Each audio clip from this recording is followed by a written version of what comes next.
नमस्कार. आज आपण एका अशा प्रवासावर निघणार आहोत जो खूपच अद्भुत आहे. हा प्रवास आहे एका लहान मुलाच्या मनाच्या आतल्या जगातला. खरं तर ही एक अशी प्रक्रिया आहे ज्यातून आपण सगळेच केलेलो आहोत, पण गंमत म्हणजे यातल्या आपल्याला काहीच आठवत नाही. मग प्रश्न हाच पडतो की एक अगदी असहाय्य वाटणार बाळ पुढे जाऊन इतका गुंतागुंतीचा विचार करणारा कसं काय बनतं? हाच तो मूळ प्रश्न आहे ज्याचं उत्तर आपण आज शोधणार आहोत. चला तर मग सुरुवात करूया. तर सगळ्यात आधी अगदी सुरुवातीला जाऊया, म्हणजे आयुष्याच्या त्या पहिल्या टप्प्यावर, जिथे एका बाळासाठी संपूर्ण जग म्हणजे काय, तर फक्त काही संवेदना आणि काही हालचाली. एक प्रकारचं चक्रव्यूह जणू. मानसशास्त्रज्ञ जीन पियाजेने याला पहिली अवस्था म्हटलंय.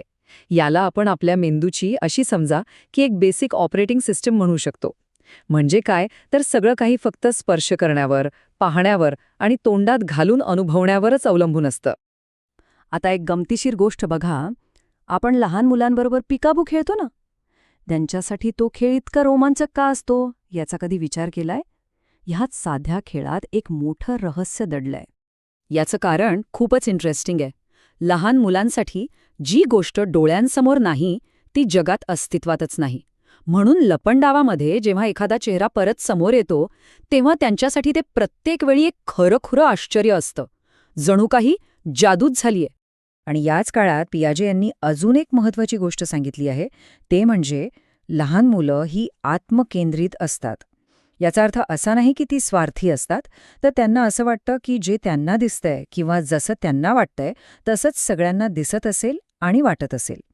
त्यांच्यासाठी वेगळा दृष्टिकोन असू शकतो हे समजण्यापलीकडचं असतं.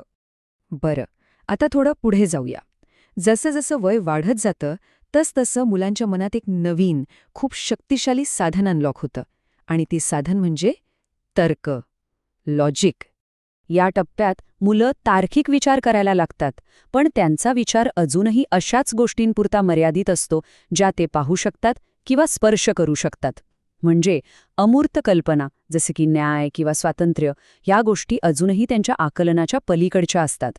हे समजून घेण्यासाठी पियाजे यांनी एक प्रसिद्ध प्रयोग केला. बघा, 2 सारख्या ग्लासात सारखंच पाणी घेतलं. मग एका ग्लासातलं पाणी एका उंच आणि अरुंद ग्लासमध्ये ओतलं आणि मग मुलांना विचारलं की कोणत्या ग्लासात जास्त पाणी आहे. लहान मूल पटकन उंच ग्लासकडे बोट दाखवेल.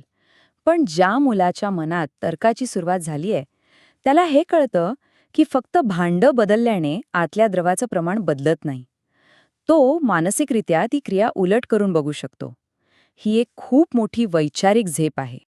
आता बघा, जसजसं विचार करण्याची क्षमता वाढते तसतशी योग्य काय आणि अयोग्य काय याबद्दलची समजही अधिक प्रगल्भ होत जाते.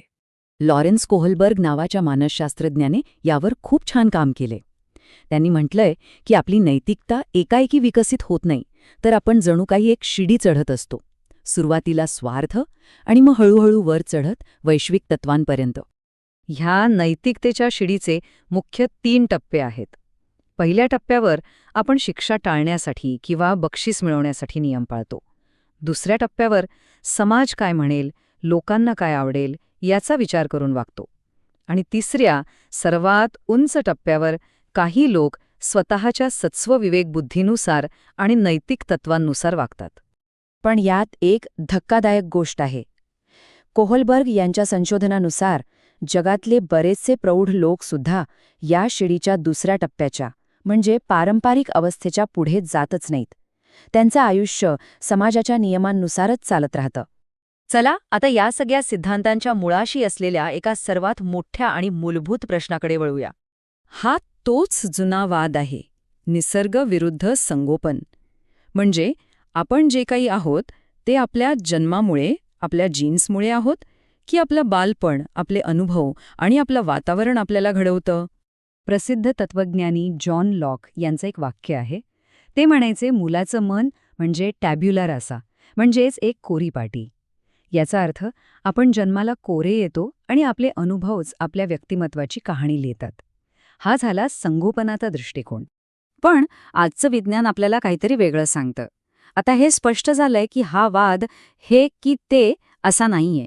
सत्य या दोन्हींच्या मधोमध आहे. आपले जीन्स आपल्याला एक शक्यता देतात, एक आराखडा देतात, पण ते प्रत्यक्षात कसं उतरेल हे आपलं वातावरण आणि आपले अनुभव ठरवतात. या दोन्हींमध्ये एक सतत गुंतागुंतीचा संवाद सुरू असतो जो आपल्याला घडवतो. एक गोष्ट लक्षात ठेवली पाहिजे की हे सगळे सिद्धांत म्हणजे काय दगडावरची रेष नाहीयेत. हे फक्त मानवी विकासाच्या या अविश्वसनीय प्रवासाला समजून घेण्यासाठी बनवलेले नकाशे आहेत. एक दिशादर्शक चौकट आहे. आणि शेवटी एक विचार करण्यासारखा प्रश्न. जर हे सिद्धांत आपला भूतकाळ कसा होता हे दाखवत असतील तर ते आपल्या आजचा दिवस, आपलं आजचं वागणं कसं स्पष्ट करतात? आपल्या आजच्या वागण्यामागे बालपणीच्या विकासाच्या कोणत्या अवस्थांचा प्रभाव असेल? नक्कीच विचार करण्यासारखा आहे, नाही का?